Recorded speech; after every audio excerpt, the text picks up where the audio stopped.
আসসালামু আলাইকুম। আজকে একটা পটলের ভর্তা দেখাবো পুড়িয়ে। এভাবে প্রথমে কাঁটা চামচ দিয়ে ফুটো করে নিয়েছি। কয়েক পাশে এরকম করে ফুটো করে নিতে হবে। আপনারা চাইলে পটলের পরিমাণ বেশিও দিতে পারেন, কারণ এটি পরিমাণে অনেক কম হয়ে যায় ভর্তা করার পর।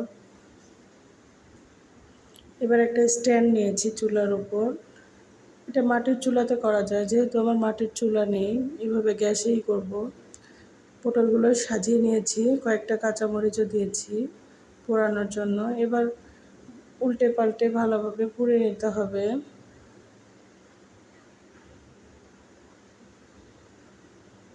চতুর্পাশে ঘুরিয়ে ঘুরিয়ে উল্টে দেব। একটা পেঁয়াজ নিয়েছি, পেঁয়াজটাও পুড়ে নেব, তাহলে খেতে খুব ভালো লাগবে। পেঁয়াজেরও একটা পোড়া পোড়া ফ্লেভার আসবে।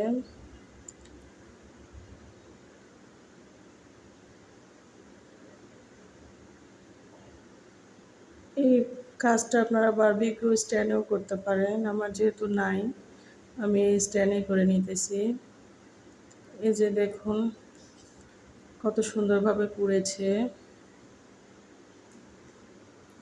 ভেতরে কিন্তু পুরোপুরি সেদ্ধ হয়ে যাবে, আপনারা আবার ভাববেন না যে সেদ্ধ হবে না। দেখুন এই যে সেদ্ধ হয়ে এসেছে। চতুর্পাশে ভালোভাবে খেয়াল করে পুড়ে নিতে হবে, কোনো অংশ যেন পোড়া বাদ না থাকে। এবারে আমি উপরের চামড়াগুলো বেশি যেগুলো পুড়ে গেছে সেগুলো উঠিয়ে নেব হাত দিয়ে। এভাবে